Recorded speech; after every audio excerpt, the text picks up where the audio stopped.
రంజిత్ అడ్డం కాదు ఎక్కువ దేరు పట్టు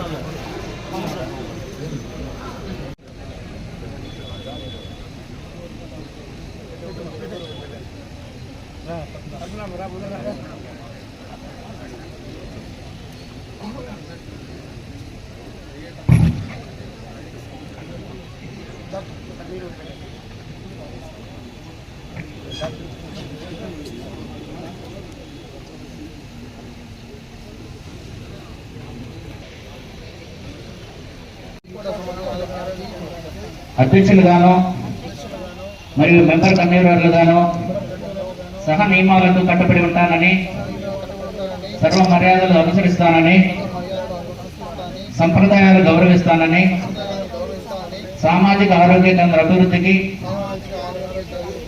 నా వంతు కృషి చేస్తాను అని దైవసాక్షిగా ప్రమాణం చేస్తున్నాను. Thank you.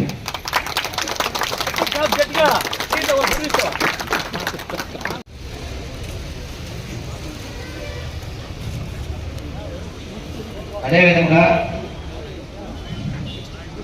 Shri T Prasadarao గారు గౌరవ లోక్సభ పార్లమెంటు సభ్యులు చిత్తూరు వారిని సభ వేదికను అలంకరించవలసిగా కోరడమైనది. అదేవిధంగా శ్రీ రామచంద్ర నాయుడు గారు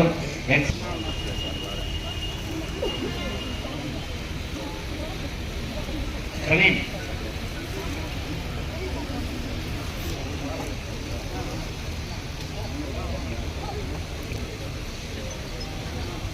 శ్రీ రాంబాబు గారిని సభావేదికను అలంకరించగా కోరడమైనది. శ్రీ ఏ పద్మనాభం గారు, ఆర్ పద్మనాభం గారు హాస్పిటల్ డెవలప్మెంట్ సొసైటీ మెంబర్ గారిని,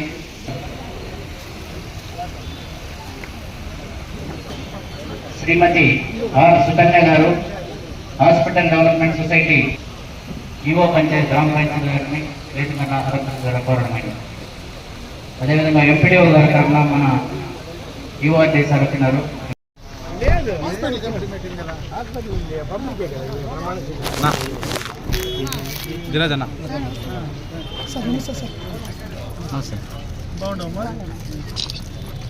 తీస్తాను అన్నా కొంచెం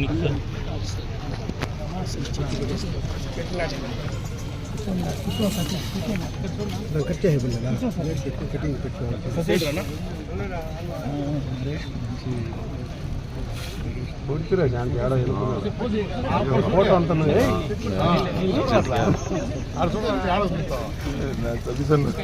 మీటింగ్ జాతి హాస్పిటల్ आधा घंटा पकड़ता है హాస్పిటల్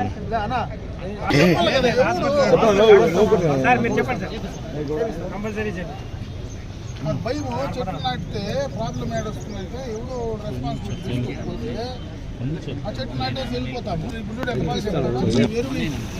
అన్ని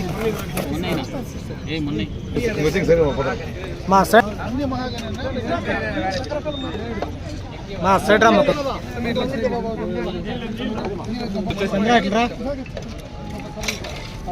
ఏ చంద్ర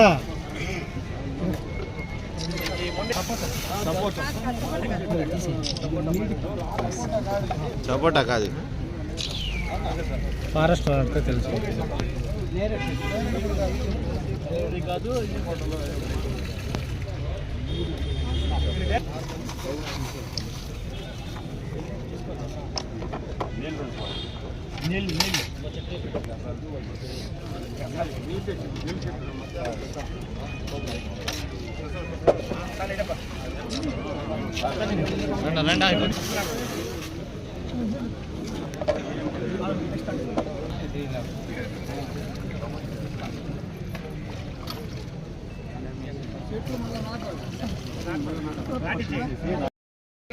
మా ప్రమాణ స్వీకారానికి మమ్మల్ని ఆశీర్వదించడానికి వచ్చిన మీ అందరికీ పేరు పేరున నమస్కారాలు తెలియజేసుకుంటున్నాను.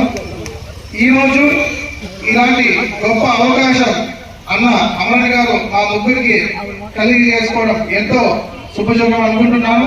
ఒక పెద్ద బాధ్యతగా నేను దీన్ని స్వీకరించి మేమంతా కూడా అన్న మా పైన పెట్టిన నమ్మకాన్ని ఒమ్ము చేయకుండా ప్రజలతో ఏ విధంగా ఇక్కడ ఉన్న పేద ప్రజలకి ఏ విధంగా ఈ హాస్పిటల్ ఉపయోగపడాలనుకుంటుందో ఆ విధంగా అన్నగారి దృష్టికి తీసుకెళ్లి అభివృద్ధి పరంగా జయప్రదంగా చేయాలని మీ అందరికీ మాటిస్తూ అన్నగారికి ముఖ్యంగా ఇక్కడ వికోటలో మాకు నేను గమనించిన ప్రకారం అయితే పోస్ట్ మార్టం రూమ్ చాలా ఇంపార్టెంట్ గా ఉందన్న. ఎందుకంటే పోస్ట్ మార్టానికి ప్రతిసారి పొలంలోకి రావాల్సి పడుతుంది. పొలంలోకి రావాలంటే ప్రైవేట్ అంబులెన్స్ భారం అతి ఎక్కువగా ఉందన్న సామాన్య ప్రజలకి. అదే కాకుండా అక్కడి నుంచి వచ్చినా కూడా ఈవినింగ్ అయిపోతానన్న, బాడీ ఇవి కూడా వచ్చేది దాని సంస్థ నైట్ అయిపోతామన్నా, అది మేజర్ సమస్యగా ఉందన్న. ఇంకా హాస్పిటల్ కూడా 30 పడక హాస్పిటల్ అనేది ఇది మేజర్ హాస్పిటల్, 100 పడక హాస్పిటల్ అవసరం ఉందన్న. ఇలాంటి చాలా సమస్యలు ఉన్నాయన్న. ఇవన్నీ కూడా మీ దృష్టికి తీసుకుని వచ్చి ఈ గత 10 నెలల నుంచి మీరు చాలా చేశారన్న ఈ హాస్పిటల్కి. ఈ కొత్త కమిటీ ద్వారా ఇంకా ఎన్నో అన్న సూచనల మేరకు ముందుకు తీసుకెళ్తామని కోరుకుంటూ నాకు ఈ అవకాశం ఇచ్చిన మీ అందరికీ పేరు పేరున నమస్కారం. జై టీడీపీ, జై చంద్రబాబు నాయుడు గారు, జై అమరన్న. సెంటర్ లో ఉంది, ఎవరు వచ్చినా కూడా డైరెక్ట్ గా యాక్సెస్ ఉంది, వచ్చేటువంటి అవకాశం ఉంది. కాబట్టి ఇది ఒక మంచి హాస్పిటల్, మంచి అట్మాస్ఫియర్. ఈరోజు చెట్లు కూడా ఇప్పుడే నాటాం, కొత్త హాస్పిటల్ అంతా కూడా చెట్లు నాటాం, గ్రీనరీ డెవలప్ చేసి ఆ చెట్లు కాపాడి మంచి వాతావరణం హాస్పిటల్లో ఉండే విధంగా ఇక్కడ ఉన్నటువంటి అధికారులు చర్యలు తీసుకోవాలా.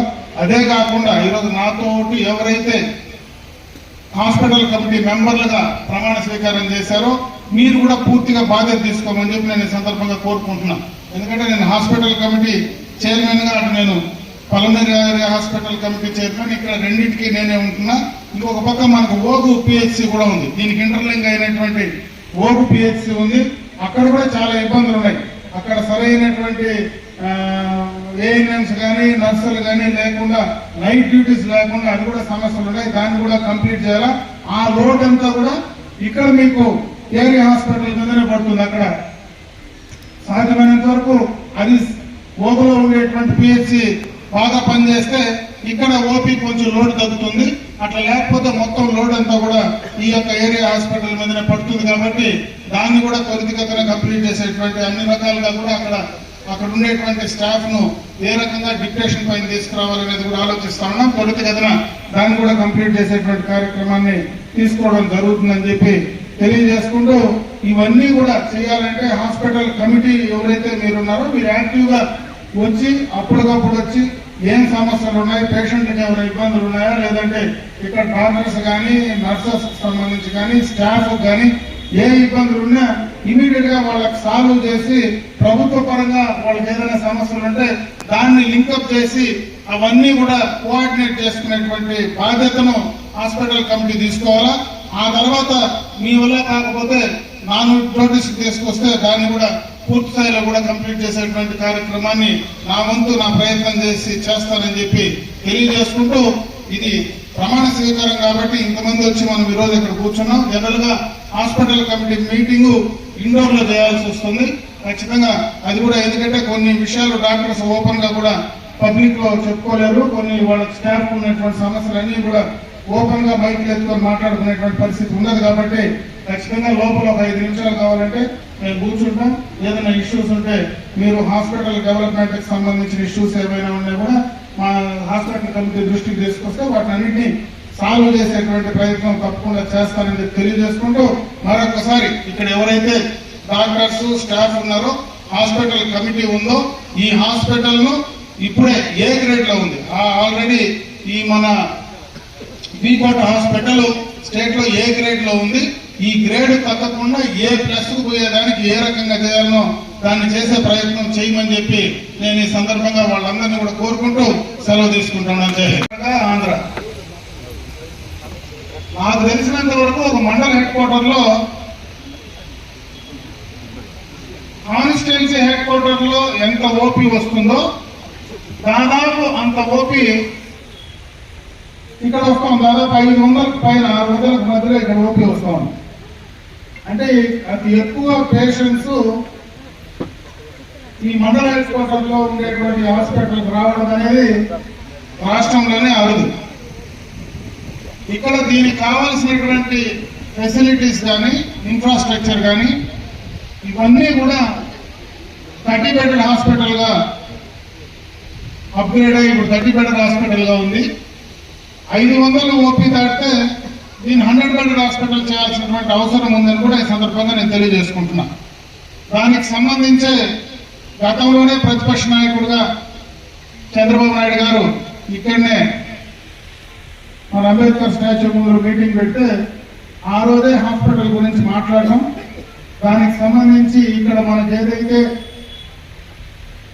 ఈ హాస్పిటల్ అప్గ్రేడ్ చేసే దాంట్లో కానీ పోస్ట్ మార్టంకి సంబంధించినటువంటి, ఎందుకంటే ఇది నేషనల్ హైవేలో ఉంది, ఇంకొక పక్క మనకి ఎక్స్ప్రెస్ హైవే కూడా దగ్గరలోనే స్టార్ట్ కాబోతా ఉంది. పక్కనే కర్ణాటకలో మనకు ఒక ఇన్లెట్ అవుట్లెట్ వస్తుంది, పక్కనే బైరెడ్డిపల్లిలో కూడా ఒక ఇన్లెట్ అవుట్లెట్ వస్తూ ఉంది. అటు ఎక్స్ప్రెస్ వే, ఇటు నేషనల్ హైవే, ఇది కూడా 4 లైన్ అప్గ్రేడ్ అవుతా ఉంది. డిపిఆర్ కూడా మొన్ననే కూడా డిపిఆర్ కూడా టెండర్స్ పిలిచినారు. ఆ డిపిఆర్ కంప్లీట్ అవుతా ఉందంటే దాన్ని కూడా టెండర్స్ పిలిచి త్వరలోనే ఆ 4 లైన్ కూడా ఇక్కడ ఈ ప్రాంతంలో నుంచి కూడా వెళ్ళబోతా ఉన్నాం. నేను ఎందుకు నేషనల్ హైవే టచ్ చేస్తానంటే నేషనల్ హైవేస్ ఉండే చోట కొంత యాక్సిడెంట్స్ కూడా ఎక్కువ, హై స్పీడ్ వెహికల్స్ ఉంటాయి. చాలా చోట్ల కొన్ని ఇబ్బందులు, యాక్సిడెంట్స్ జరిగేటువంటి అవకాశం ఉంటుంది. అక్కడ కావాల్సినటువంటి దగ్గరలో ఉండేటువంటి హాస్పిటల్ అన్ని రకాల ఫెసిలిటీస్ ఉంటే ప్రాణ నష్టం జరగకుండా నివారించేటువంటి అవకాశం ఉంటుంది.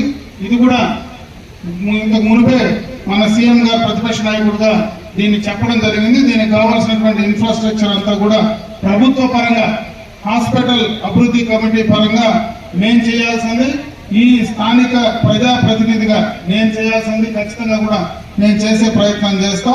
నేను ఇక్కడ ఉన్నటువంటి స్టాఫింగ్ ప్యాటర్న్ కానీ డాక్టర్స్ కానీ నేను ఒకటే కోరుకుంటున్నా. ఎందుకంటే ఇంత ఎక్కువ ఓపీ వచ్చేటప్పుడు కొన్ని సమస్యలు కూడా ఉంటాయి. ఆ సమస్యలన్నీ కూడా అధిగమించి ఎవరైతే పేషెంట్స్ వస్తారో వాళ్ళతో ఓపీగా వచ్చినటువంటి వాళ్ళని ఎక్కువ రెఫర్ చేయకుండా, ఎందుకంటే గతంలో ఇదివరకు కూడా ఒక మంచి డాక్టర్ ఉండేది ఇక్కడ, ఎప్పుడు రెఫర్ చేసేది కూడా చాలా తక్కువ ఉండేది. రెఫర్ చేయకుండా సాధ్యమైనంత వరకు ఇక్కడ ట్రీట్ చేసేదానికి ఇక్కడ ప్రయత్నం చేయాలా. మనకు ఉండేది ఇంకా ఇక్కడ నుంచి రెఫర్ అంటే నేరుగా కుప్పం చేస్తాం, కుప్పం మెడికల్ దీనికి పిఎస్ చేస్తాం. పిఎస్ లో ఎక్కువగా కూడా డబ్బులతో కూడుకున్నటువంటి పని, ప్రైవేట్ హాస్పిటల్ కాబట్టి డబ్బులతో కూడుకునేటువంటి పని. ఎందుకంటే చెప్పా 3 రాష్ట్రాలు అంటే ఇటు పోతే కుప్పమన్నా పోవాలా, లేదంటే కోలారికన్నా పోవాలా మనకు పెద్ద హాస్పిటల్ కావాలంటే, లేదంటే నేరుగా మనము తిరుపతికి దూరం అన్నా పోయే పరిస్థితి ఉంది, చిత్తూరు అన్నా పోవాలా. అంటే దగ్గరలో మనకు మంచి అవకాశాలు లేవు కాబట్టి పక్కనే కుప్పంలోనే మొన్న ముఖ్యమంత్రి గారు కూడా అన్ని నియోజకవర్గాల్లో కూడా ఒక కార్పొరేట్ హాస్పిటల్స్ అన్ని కూడా చేస్తామని చెప్పి మొన్న కూడా ఆయన స్టేట్మెంట్ కూడా ఇవ్వడం జరిగింది. కేంద్ర ప్రభుత్వ సహకారంతో ఇవన్నీ కూడా చేయాలనేటువంటి ఆలోచనతో కూడా కార్యక్రమాలు కూడా తీసుకున్నాడు.